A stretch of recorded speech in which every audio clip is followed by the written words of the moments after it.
on with Senator Patrick O'Connor.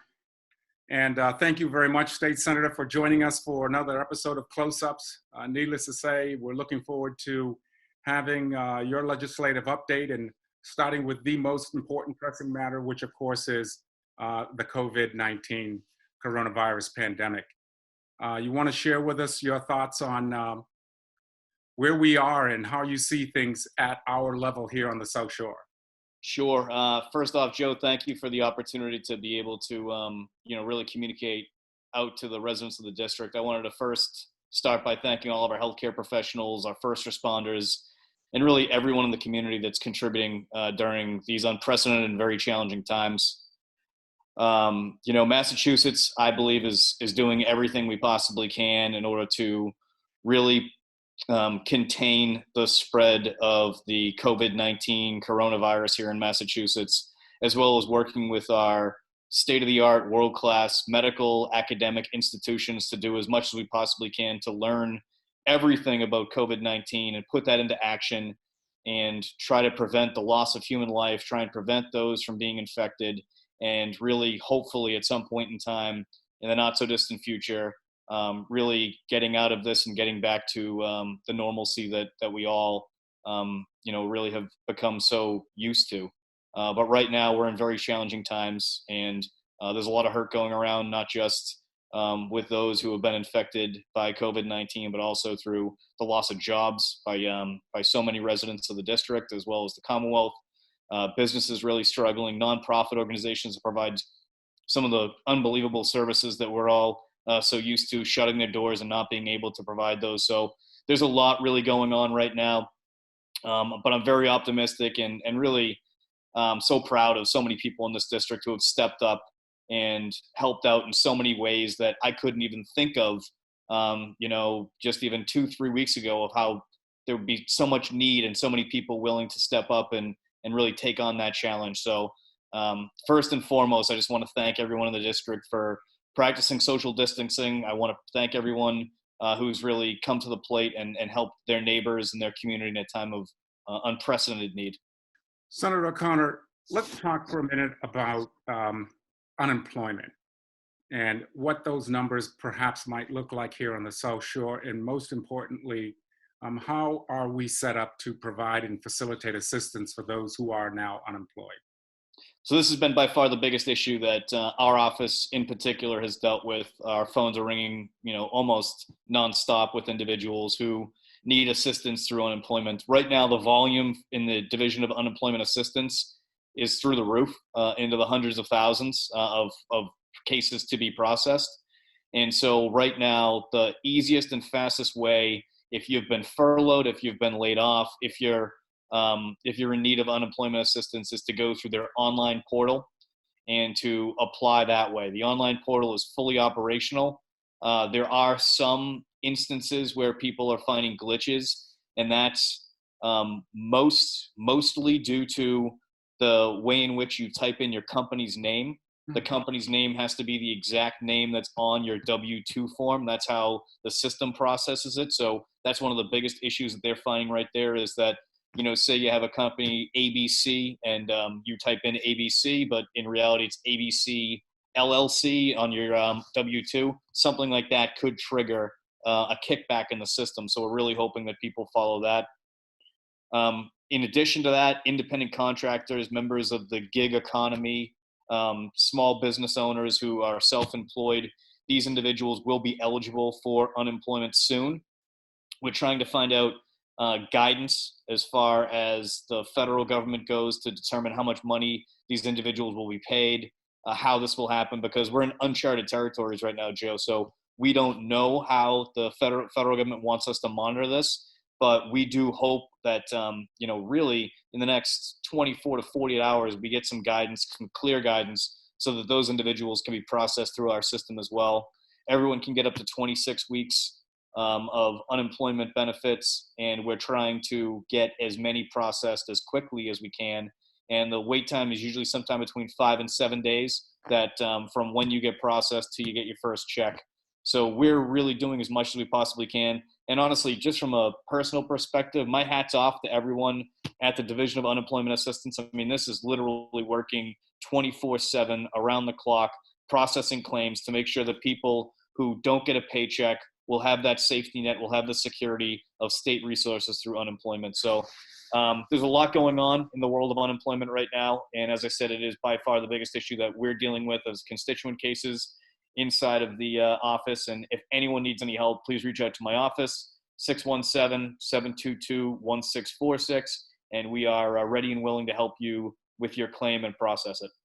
Senator, let's talk now about small business. You did mention the gig economy, but we do have, as you know, established small businesses here on the South Shore. They're looking for small business loans, bridge loans, and the like. What's your overall perspective on how that's going to roll out?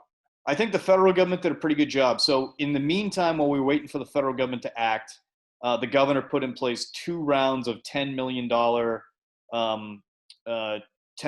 program, so $20 million total, through the Massachusetts Growth Capital Corporation. And what we were able to do with that was give loans up to $75,000 to small businesses to help them sort of bridge the gap between where they were when this all started and where they need to be when the federal government kicks in their program. Starting tomorrow, the federal government has a $350 almost $billion program that is going to be specifically for payroll protection. And I think that that's going to be a significant program that the feds are going to offer. Small businesses are eligible to get up to $10 million, some of which is going to be forgiven. Debt forgiveness is part of the program, and one of the key components is if you keep people on the payroll or if you rehire those individuals before a certain date. So the whole goal with what we're doing right now when it comes to small business is really bridge everything. You know, small business isn't going to end entirely, as we speak right now. But for those businesses who have shut their doors, who are still paying their employees or have furloughed their employees, there needs to be a bridge from when they sort of stop their operations until when they can really start back up again. And we believe that this $350 billion is really going to be quite an impressive bridge for many businesses, and that includes nonprofit organizations, because one of the things that's really lost in a lot of what we talk about is that, nonprofit organizations throughout our district who do God's work, in my opinion, whether they deal with those who are substance use dependent, whether they deal with those with intellectual and developmental disabilities, or those who are economically disadvantaged, all these organizations, rely on fundraising and rely on a lot of these same small businesses who are shutting their doors right now to really be a huge part of making sure that their operations work. So there's a lot going on right now in the world of small business, but in particular, this SBA program through the Treasury Department is going to be, really something that a lot of businesses should take advantage of. And I must note too, the 2 rounds of $10 million, the $20 million that we put in from the state, that almost got eaten up in 48 hours, the first round of it. So if I was to give advice to small businesses right now, it's get all your paperwork together, file as soon as you possibly can. This money's going to be extremely competitive because this isn't a circumstance where it's regional or it's a state-based issue. This is all across the country, and we need to do as much as we possibly can to bring those resources back to the Commonwealth of Massachusetts and protect our small businesses, which are, in my opinion, the backbone of our entire economy. Senator, let's now talk about testing. There's a lot of talk, as you well know, about do we have a sufficient amount of testing kits? They're using the right testing protocols, and then, of course, the turnaround time on test results. What does it look like here on the South Shore from your perspective? I think now we're in a lot better shape than we were when this started. This really came all into play in early February when test kits were sent out, and the test kits were actually were malfunctioning, that they didn't have one specific part of it was misreading and not doing it correctly. And that set us back about a month. And so realistically, put into perspective, Massachusetts on February 28th was given the opportunity to start testing in general. So from where we've been from February 28th, when we first started this, up until now, I think that we've done a pretty good job. As of yesterday, we test 51,738 people with 7,738 cases, and we're averaging around 4,000 to 5,000 tests a day. What the governor did in having a partnership with the Broad Institute and being able to bring them on board, which is, in my opinion, one of the biggest sort of think tank research institutes for infectious diseases in the entire world, a collaboration between MIT and Harvard. Bringing them on board, bringing some of the other academic institutions on board, as well as utilizing some of the private laboratories has really increased our numbers. But then you saw an article the other day that Quest Diagnostics, which came on board, a week or 2 weeks ago, let's say, that they're backlogged to the 100+ thousands in cases right now in test kits that they need to process right now, just because there's such an overload everywhere of people needing to be tested and these test kits needing to be processed. So we still have challenges when it comes to testing, which is unfortunate when you think about, how much emphasis that we've put on this already so far.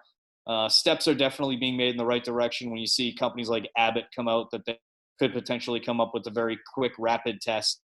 And so my hope is that we continue to progress in testing, but we're definitely not where, in my opinion, where we should be if we could have had that sort of month in February to really deal with this. Not having that month set us back, but I think that where we should be, given all the different challenges and circumstances that come with testing. I think the governor is doing an unbelievable job when it comes to really ramping this up and making sure that testing is a huge part of the whole overall strategy and plan when it comes to containing the spread of this virus. Where we are right now, I think, as a nation, is the concern about, do we have a sufficient stockpile of PPE at both the national and state and regional level. I have family members. I have a daughter and I have a sister who both work on the front line in the healthcare fields. They work in respective hospitals out of state, one in Missouri and the other in Alabama. So needless to say, there's personal investment of emotion and concern about where we are as a country with adequate levels of PPE. Do you have a sense for what that might look like here at the state and social regional level? Well, I'm glad that literally as we're talking right now, I know that Governor Baker is at Logan Airport with Patriots owner Bob Kraft, who just came back with over 1 million N95 masks from China. This is a all hands on deck effort. We need to do as much as we possibly can. And in my opinion, again, this is the same thing as we talked about with small businesses and with unemployment. Everything's about creating a bridge right now. There are supplies out there. It just takes time to process these supplies. We've been reached out to, and we've reached out to contacts in particular, distributors inside of the district who have connections with European and Asian markets to be able to see what kind of PPE is available out there. And the time in which it takes to actually put an order in, have that order be made, and then have it be sent to the United States of America, it takes around 3.5 weeks for something to get processed.